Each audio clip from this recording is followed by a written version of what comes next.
Welcome everybody to another edition of FGI TV.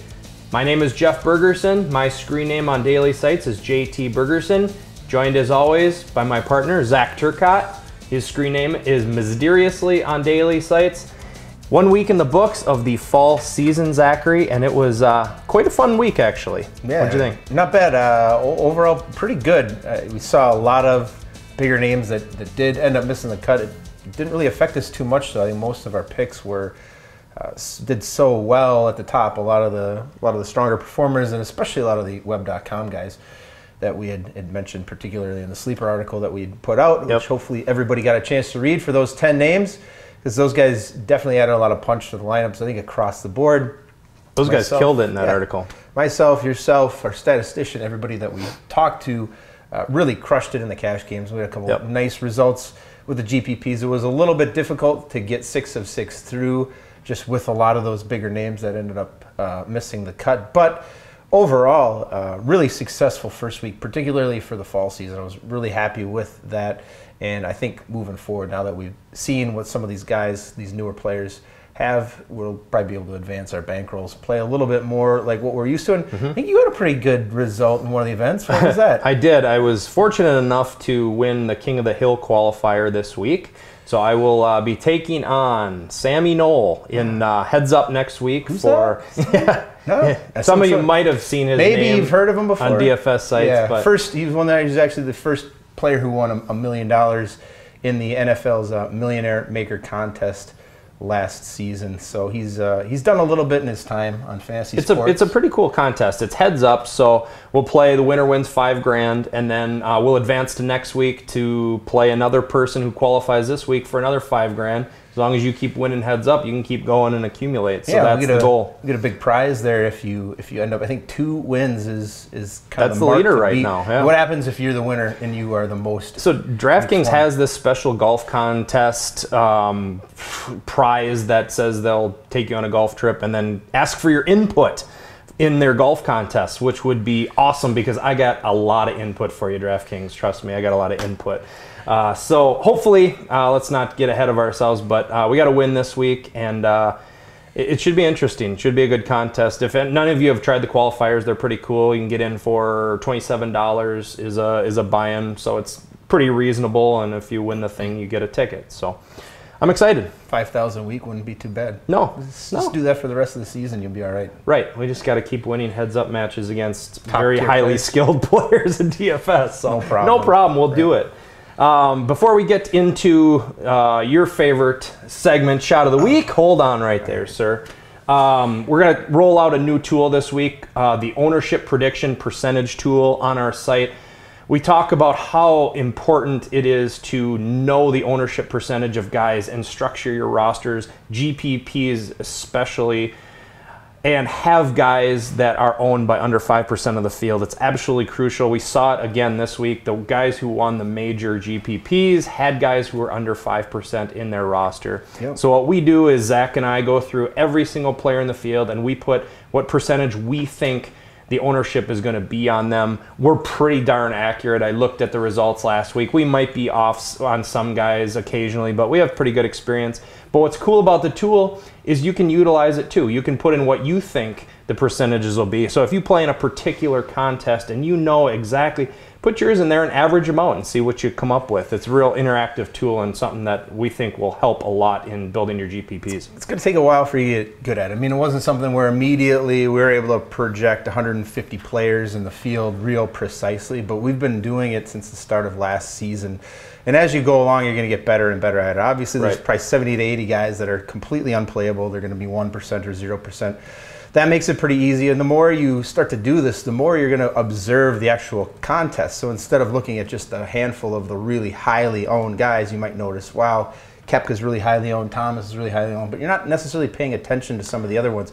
You'll get more and more used to it each week, and pretty soon you'll start to see what the range looks like for a guy like Russell Henley or a Hunter Mahan, and you'll have a good sense as soon as the prices roll out of what that lineup is going to look like. It's going to give you an edge, and we want to try to get as many people as possible into doing this as we can. The better you guys get at it, the better over time that we're going to be able to make the tool to kind of more accurately project what some of these results are going to look like. And obviously, knowing ownership percentage is important. If you followed at all what's been going on in the fantasy industry over the last month or so, it'd be kind of hard to miss. But even for Ethan Haskell, who supposedly had the ownership numbers for another website, that's information now that's considered really crucial and inside information. So, if we here as a team can start getting our numbers better and better, it's just going to help our results that much more every week, especially over people who are new coming into the game who aren't even really thinking about doing this coming into it. So yeah, get on there and start practicing. It seems like it's daunting to fill in 140 to 150 guys. Honestly, it takes about 10 minutes. Takes about 10 minutes, and the bottom 5-10 guys too are usually at 0 or 1 anyway. So, but it's a great tool. So be sure to utilize it. Shots of the week. Perfect. Let's do it. The shots of the week might take 20 minutes this week, guys. I don't know. It was something else last week. Settle in. First one, I'm going to do a positive one. Yes, just to start out. Then we'll go to the carnage. But you and I are kind of the Legion of Gloom over here. Are we really going to get away from that? I have to give a shout out to our boy, not really, but Branch Snedeker last week. Okay. He nutted up at the end. He was 2 strokes off the cut line heading into the 17th hole. He birdies 17, then he hits it to within 12 feet on the 18th hole. To make the cut, he drains it. Absolute clutch time, Branch Snedeker. Did it at the Deutsche Bank too while we were out there. And it's nice to see guys who have a ton of money who, it's a Fries.com. Is he really going to live or die with that paycheck there for making the cut? Probably not, but he really showed something, and I was impressed, where some guys might just say, the hell, I'll enjoy the resort the rest of the weekend without playing, but real impressive. So, and then plus he charged up and took T17 at the end. So yeah, decent first time. All right, Brant, nice job. You hold on to yours for the carnage. Mine for the players who hurt you all. All right, we got to start out real quick with Charles Schwartzel. He couldn't even get off the first tee this week without a 2-stroke penalty because he thought his tee time was at 8:45. But no, it was not, Charles. It was at 8:40. And you were late to the tee box, and they had teed off without you standing there. That's a 2-stroke penalty. That's why you were at -12 at the end and not -14, which would have put you at runner-up. Yeah. Oh, wow, that wasn't key at all. Nice job, how much money that cost them there. Exactly. We could probably figure that out pretty easily. So it didn't take us long to get the first shot of the week. The next one we're going to do... This is a real classic. 5 minutes. That's a lot per minute. Jonathan, don't call me Jonathan Vegas. Johnny Vegas on the 18th hole on Friday hits it to within 3 feet 10 inches of the cup. Boom. He proceeds to putt the ball 7 feet 3 inches and miss the 3-foot 10-inch putt by 3 feet. Yeah. So still got some work to do. Wow, nice job, Johnny Vegas. That was a big putt, and you missed that. So. And then finally, we're going to end, and I know you might take multiple shots on this one, with our boy Russell Knox. It didn't hurt me this week, but I know it hurt some of you. I saw the Twitter feed light up. I recommended Knox, so I apologize for that. He burned me too. It was not good. So I'm just going to walk through some of the highlights of his second round, and you take your shot when you need to. It might not take long. First hole, misses a 5-foot 4-inch putt. No? That's not going to draw a shot from you on a missed 5-footer? All right. No way. I've seen him do much All right, worse. Third hole, misses a 15-footer, misses a 22-footer, misses a 12-footer. Now, these are not all gimmies, but if you're on the PGA Tour, you should be able to sink these every once in a while, a 12-footer. Come on. You don't clap for guys unless they hit a birdie or better. That's true. I'm not clapping for guys out there. There's guys out there saving bogeys. They're making just miraculous shots to save bogey. Crowd's going nuts. Jeffrey's booing people off. I'm not clapping for par. Yeah, you don't get any. 23-foot miss, 15-foot miss. Now he's on the cut line. And he needs to sack up at this point. I'm ready to get this ready. 16th hole, he knows he's there. He's got to make something to make the cut. Misses a 7-footer. Russell, God. Then he misses a 23-footer. Yep. And then on 18, as everybody's watching Shot Tracker, he hits it to within 7 feet 5 inches, and I thought his chances of hitting this were zilch. I honestly thought they were 0. Yeah. So I had very low expectations. And of course, he might as well have picked up his ball and walked off because there was no chance he was making it. And as you guessed, yeah, he missed. So there you go. Russell Knox, thank you yet again for providing us the shot of the week. You are just a god-awful putter. So talented in every other phase. Tee to green, he's so good, and he just gets, I don't know. Him and Webb Simpson should have a match, huh? They should. Wouldn't that be entertaining? Yeah, yeah. Putting only. Putting only. Well, they could have done it on Saturday and Sunday last week, just the two of them, because neither was involved in the tournament. So. That's true. Yeah, Webb had another beauty. Is there anything for Webb on there? Yeah, it just says Webb stinks. I don't know. Oh, so anyway, shots of the week. Sorry it took so long to get through that train wreck. On to the Shriners Hospital Open this week. Host course is the TP Summerlin. That's in Las Vegas, Nevada. Our new least favorite place for DFS players. That's right. We're looking forward to heading out to the FSTA in January, and the FSTA pulled the rug after Nevada pulled the rug on DFS, so we won't be going out to Nevada this January. I don't even know where we're going. It probably won't be Florida either. That's what I was thinking. Maya? No, I know, that's what I was thinking. It doesn't look that good either. I don't know where we're going. Maybe San Diego? Pat Mayo, we might be joining you up in Canada for FSTA this year. I don't know. I'm not coming up there. And not going up there I'll go up there. January. That's a slap in the face if they schedule it up there in January. Go from cold to cold. TPC Summerlin, par 71, measures 7,255 yards. The thing to note is this is a scorer's course. Very low numbers win here. It's been in the winners had in the 20s the last several years. So we need to identify... Those are your favorite kind of tournaments. Yeah, right. We need to identify guys who can birdie the crap out of all 4 days. And it's not necessarily guys who avoid bogeys, because last year the leaders had a bunch of bogeys. They just had more birdies and eagles. Yes, I say eagles, because half the field had an eagle last year in this tournament. And about 5 guys had 3 eagles in the 4-day tournament. So that's something that we don't normally count on because eagles are very hard to come by. But this week, we can definitely look at eagles. So the other key stats we're going to look at, strokes gained, tee to green, huge, obviously, every week. Greens in regulation, par 4 scoring, birdies or better percentage. We'll look a little bit at putting. It's always somewhat important, just not the emphasis this week. The greens are, they're not Poya like last week, but they're not that difficult either. So they're not gonna wipe out terrible putters. Although last week the terrible putters wiped themselves out. So usually the case as well. So that's pretty much the preview on the course. Stay tuned to the weather, but I mean it's Vegas, so it's going to be probably fun. Maybe the winds pick up. I don't know. That'd be about it. Check the winds, but probably going to have a lot of sunshine out there. So I mean, be cognizant of that, though. I mean, once again, when you're looking at strategy for all these types of tournaments, I really would emphasize making some of your teams full of morning guys on the first day, because those are the guys who really have the chance to jump out in the lead. We see it week after week after week. Those are almost always tend to be the guys who race out in front of the first day, and if they race out in front of the first day, they generally tend to at least hold their ground over the weekend, whereas the guys who start a little poor are going to stumble a little bit more. And in Vegas, we are in a desert this week, so there's going to be a pretty dramatic temperature change between those guys who are going to tee off at 7 in the morning to when those guys tee off at 1 o'clock or 2 o'clock. Yep.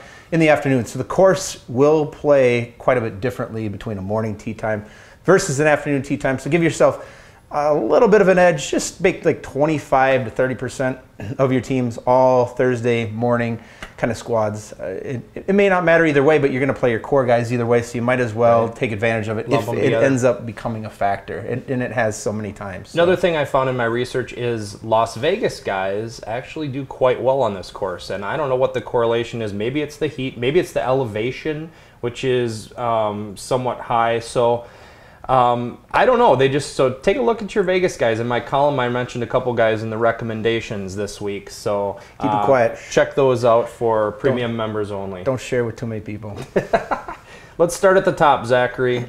Well, we got the Yeah, just like last week, we had a couple of big name players. We've got one right at the top this week who's head and shoulders higher than everybody else in terms of the rankings and in price, and it's Ricky Fowler, a guy who usually is either on fire or somewhere kind of around that 25 to 30 range. Pricing wise this week, I took some shots last week with Rory, and obviously that didn't work out particularly well. I think overall I'll own a little bit of Ricky just because he does have the propensity to turn it on and get hot and make a big run. But he's not going to be one of my favorite plays this week in his price just because it's going to limit you so much in terms of the rest of what you can do with your team. So I'll own him a little bit. He's probably not going to be a cash game play, though. I'll have him on a handful of GPP teams. I'll treat him like I treated Rory last week. I was very underweight on Rory. We said he'd be owned by 20 to 25% of the field. He was. I owned him maybe 3%. He was a pretty steady fade in all my cash games for sure, and so will Ricky. But GPPs, I had very little exposure to him, and I will do the same this week with Ricky. There just isn't a lot that Ricky can do to outproduce his price this week. It's an easier course, so everybody is going to be scoring. It doesn't necessarily take that really specialized skill set. So you'd really have to be locked in and playing perfect golf for Ricky in order to outpace what the rest of the field is going to be doing this week. So I just don't know that if you're going to get the value out of him. Oh, look, if he wins it, you're sunk. Big deal. I mean, how often is he going to win the tournament? He's a fade for me this week, as is, I think, Kevin Na as well. I like Kevin Na. He's a UNLV guy, but he's 10,400 this week. Third highest priced guy on the list. Yeah, coming off of success, him and Grillo are both right up there near the top. And one of the things that we've seen is guys don't tend to follow up a solid performance with another solid performance. Yeah. The Tiger Woodses of the world, the Rory McIlroys of the world, those guys in the past, when they've been really on their game, you can count on them week after week after week to play really well. The rest of these guys, though, they tend to dive back down a little bit, kind of play back down to their mean. So I would anticipate a little bit of the same this week for those guys, and they're going to be really popular. Kevin Na is popular. Yeah, he will be. Grillo was not incredibly highly owned last week. People were kind of waiting to see what's this guy going to do coming off of the web.com tour. Well, obviously he did great. Outplayed his what we thought was even a high price at 8,800 to do really well. But do I think he's going to just take the tour by storm this year? I'm not quite ready to say that. So I think for this week, as far as a guy over 10,000, probably pretty minimal exposure for me on that one as well. A little bit in GPPs, not really with cash, though. As a whole, I'm not going to have a lot, or maybe none of these guys up top. None of them really do much for me. Fowler, Koepka, Na, Grillo, Snedeker, Moore, Walker. None of those guys. Walker doesn't do much for me right now. He's been so off. The tricky part with Walker is the last three results he's had here have been tremendous. Very, very good. Really good. I think his worst finish is 12th. I know. In the last three times that he's been out. But his game has been so terrible. He was bad at the President's Cup. Gosh, he's been really terrible lately. At all styles of course, he's been bad. So he needs to get to Hawaii is where he needs to get. Yeah, he's still a few months away from getting his winter break and turning things around. And I don't even know. I don't know if he will turn it around this year or not. It's tough to say right now. I think he will be a great contrarian play at this point because I just don't think for the price people are going to be on him and for how well he's played. So I think, in terms of GPP play, if you're looking for that guy who's going to be single digits ownership near the bottom, but does have the potential to do something, I don't think Walker is a terrible play, but he's one of those guys that you're not going to be excited to see him on your roster. No. But I don't think he's a terrible play this week. Another guy who's played okay recently, who tends to come on at this time of year, I think Ryan Moore is another guy. He's won this tournament before, but he's also missed the cut here a few times. It's a bit of a boom or bust kind of play, which fits, again, really well with the GPP style. I hate seeing him up at 10,000. At 10,000 for Ryan Moore, that's gross. I mean, really, when you see these guys at 10,000, they've got to be pretty much top 5 at a minimum to earn their price or higher, because unless they score 105 or 110 points. I mean, if the score... Well, they will this week. If the winning score is minus 22 or minus 23, the top player might have 130 to 140 points overall. Shit, they might have 200 this week. Yeah, so that is possible. But you guys are going to have to put up a ton of points to justify, $10,000 price tag. So, yeah, again, another guy to have in terms of exposure, but I'm not overwhelmingly excited on him either. My strategy will be drop down a level and focus more on the guys in the 8,000 and 9,000 range to fill out most of my cash games for sure, but also GPPs. Yeah, I think the first guy in that lower 8,000 range that's going to catch my attention, your attention, the statistician's attention. The statistician. It doesn't have a name yet. Everybody else sees. Eric's our guy. Everyone knows Eric. He's our model builder statistician guy. Check him out on Twitter if you haven't. He's still in a trial phase. We don't want to say his name yet. If we switch him off, we can just keep saying statistician for whoever sits in the corner over there. So, yeah, I think Will Wilcox, he's going to catch everybody's eye. He does everything well. He finished really well at the tournament this past week at the Fries. I don't really understand why only 8,200. That's kind of beyond me at this point. I think he's done enough. Doesn't make sense. He's done enough to prove himself on the tour over and over again. Obviously, missing a couple cuts didn't help him, but he slammed his leg in the door. Yeah, what do you expect? I don't know how that happened. I still don't know how that happened, but I think at 8,200, if he's below an average salary, I think that's a guy you have to start your cash games with this week.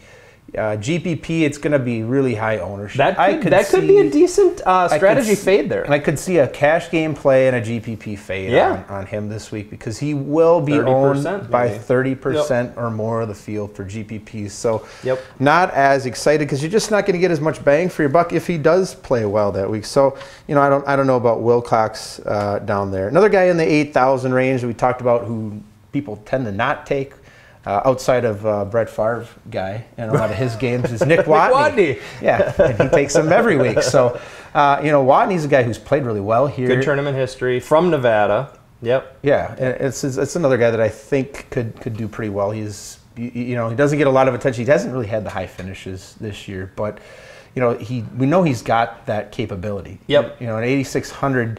I don't think it's an especially high risk for the potential reward that you could get out of the guy. And his tournament history here is really great. So I'm kind of hoping that the majority of the field will continue to overlook him as they usually do. I don't think he'll be staying the single digits. Just everybody sees tournament history, so they're going to see what he's done here. Yep. They're going to put him onto some rosters, but I still think he's a pretty good play for the price, especially when you start looking at some of the guys. A couple other names down there. I was a bit surprised that I liked Scott Piercy coming in. Yeah, he's got a good tournament history, but 9,700 seems steep for him. Still a decent GPP option. Charlie Hoffman, great GPP option this week because he has the ability to take a third place finish. He might also just... Or a 93rd. Embarrassingly miss the cut as well, but he's got a tremendous amount of upside. He does well in high-scoring events. He played really well at Humana last year, and he can score. So he's a decent option for GPPs. He can rack up the points. A couple other guys that I like in this range. I love Patrick Rogers. The guy's a stud, and everyone's going to see it this year how good this guy is. He started out great, looked terrific last weekend. I wrote him up in the 10 sleepers to watch this year. He's a really solid young guy. You could see the talent there last year. Yep. The problem was he just couldn't put together, outside of one or two tournaments, he really couldn't put together 4 good rounds, which is almost always the case with the younger guys. So I think we'll probably see him take that step forward this year of being in that 40 to 60 range in terms of his finishes to coming up to that 40 to 20 kind of range as far as where his finishes. And he's going to jump up every once in a while. And I think all of them last year, Finau, Berger, Thomas, they all went through terrible stretches. Yep. And then they bounced back and played well for stretches. So we're going to see that with younger guys. Yeah, but you could throw Ollie into that category. Ollie is in a bad stretch right now, so struggling a little bit. You know, some of the web guys that are coming on this week. One of the guys I really want to bring to everybody's attention is Patton Kizzire. I think there's a few folks that are out there in the know who are following the web.com tour down the stretch.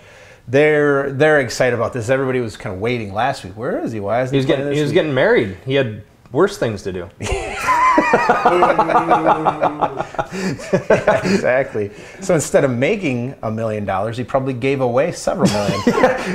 Fantastic business decision. Nice right? confidence in yourself to make the PGA Tour this year when you schedule that wedding. Oh, yeah. Yeah, good call. So, yeah, I mean, he actually, in some little bit of research, he posted he had the second best season ever on the web.com tour in history. So, Coming in, we loved Jamie Lovemark last year, and Patton performed even a level above where Jamie was at last year. So this is probably going to be the best week and the best price to own him. Yeah, I thought Jamie Lovemark would be more highly owned. I thought more people were paying attention to golf. They really weren't. He was low single digits. Yeah, 2% in a couple. 3%. So we really got away with one. Obviously faded he did badly on us on the last day, but he's definitely showed the kind of potential that we talked about in our column, and that's really what we want, is we just want to see a guy who's going to put himself in a position to win. I think Patton could be one of those guys right off the bat here. He comes in at, what, 7,500, so I think that's a great price. This is going to be the week to own him. I probably will own him on some of my cash game teams. I'll definitely be owning him in GPP plays, so I think he is a guy that you have to really be serious about taking a look at this week because he fits all formats really well. Anyone down below that you're targeting below Patton this week? I'm not going to go any lower than... Gosh, there's just Drudge at the bottom this week that I'm not comfortable with. I don't know about if I'd say that's total Drudge. Who if you look down below 6,000? Below 6,000. Yes. Well, you cut off quite a bit there. I was going to say it's 6,200. 6,200. We got Smiley Kaufman down there. He was a guy that we both kind of said to watch last week. He had a real nice tournament. What did he end up finishing? Around 10th or so? Somewhere. I think so, yeah. Somewhere around that. So, I mean, so real nice. Obviously, it's just one event, but he's somebody who people have been talking about over the last couple of years, and a guy who, you know, he's another one of the young guys who's going to have his ups and downs, so he could, you know, take 10th and then he could miss the cut, but certainly a lot of potential right there. Actually, the Drive the Green winner, when we talk about ownership percentage and identifying these guys, the Drive the Green winner last week had Smiley Kaufman on his winning roster for $100,000. So he's the type of guy that, you know, you can own for a couple percent, and if he jumps up and plays well when no one knows about him. Yeah, we got a couple other names down there too. Harold Varner III at 6,100. I'm sure he's going to be sick of being asked about the Tiger Woods comparisons right about now. Right. So, you know, he played really well. It was his first event or first event on tour. So at 6,100, I still think he's a really nice price down there. Can you rid yourself of Sean Stephanie yet? It's at 6,000. I know, he dropped it's so from cheap. 7 to 6. He was one of my sleepers, and he slit my throat again on that last week. He's been really poor lately. Something was. I mean, he's not just barely missing cuts right now. He's missing by quite a bit, and I would anticipate some of these courses. He's got the skill set to do well at a course like this. This is a scores course, and he does have the requisite skill set to play pretty well here. But right now, I don't have a ton of confidence. I'm certainly not going to throw him on any cash game teams, but he is getting to the point where he's almost hit rock bottom. Right. You know, he's like the alcoholic who's just about ready to check himself into rehab. I mean, he's not. He hasn't fallen maybe quite that far, but he's getting awfully close. So. I think he'll be somebody who I have a sampling of for my smaller GPP teams. So on my $3 teams, I may have him on 5 teams. Okay. You know, have like 5% exposure, something along those lines. So I haven't completely rid myself of him. You know, below that, there isn't a lot that I love. I think Scott Langley at 5,900 is interesting. He certainly has the potential to outperform his price. Right there, but below that there's not a lot that gets me really all that excited. I can't say that any of those guys down there are of a real tremendous value. A lot of speculation down there. Anything else that you want to talk about down there? You don't like anybody below the 6 range? Not really. Not going to take any chances? I just don't see the purpose because I'm not going full-blown stars and scrubs this week, so there really isn't a purpose for me to go much lower. I just don't see the benefit up top to have to risk it down below when I'm just not comfortable. Who's the Tyrone Van Oswegen of this week? Who's that for? Patton. Maybe it's Tyrone Van Oswegen. Maybe. Still, no one's gonna pick the guy even after last week. I don't know. The ray of hope was all over. Yeah, he was all over him. Something in his model that brought him up to the top. So I don't know. Maybe he was traveling with his girlfriend for a while and just got rid of her and now is reborn or something. I don't know. One could. I don't get it. All right. So, well, that's all for picks, all for information this week. A couple things to note. Fantasy Aces, we talk about it. So I've been talking to Fantasy Aces and got them to do a free roll for us. It's going to be the Fantasy Golf Insider member only. So you have to be a Fantasy Golf Insider member. Free roll. I talked them into $500 that they're going to put up, which is nice. So if they back out of that... Do we get to play? we don't get to play. No. If you deposit now or have, since we've been partners with them, $25 is all it takes. Just deposit it on their site. You're not even paying to get in the free roll. You're just putting it in to be able to play with. Plus, you get a bonus.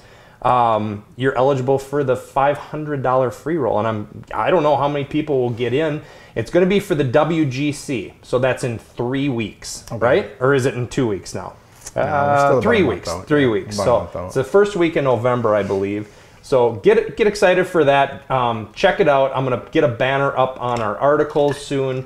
Read Roger Casey's article. If you want to get on Fantasy Aces and get accustomed to their scoring, now would be a good time in preparation for the free roll. That's a good chunk of change to just be given away. So we're happy they're doing that. So check them out. Subscribe to our YouTube channel. Click that little button underneath us right here. Hit us up on Twitter. Zach usually handles Twitter, although I was dabbling last week when Russell Knox was kicking it around the greens. I was getting so angry, it forced me to go on Twitter. You're up to like 5 to 10% of the tweets now. I'm proud of you. Zachary's going to do Periscope on Wednesday night. Yeah, like usual. Wednesday right around 9, right after I put the little people to sleep. So. There you go. Anything else to add? I'm drained. Yeah, I can tell. It's been emotional. I can tell you need a little more in your cup there. I know I do. I need a refill. All right. Okay. I think that's it. Well, good luck, everybody. Check out fantasygolfinsider.com. Become a premium member. We'd be happy to have you. Always let us know if we can help you out with strategy questions. We're here to help our members. So good luck this week at the Shriners, and hope you cash big. Good luck.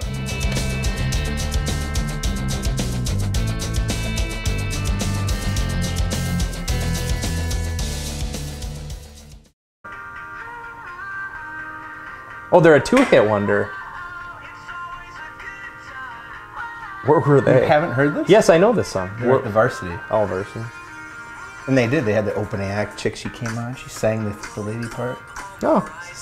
I got the video. You want to see the video? No. What about this? Did you ever see Wreck-It? Did you ever see Wreck-It? Did you ever see Wreck-It Ralph? Yeah.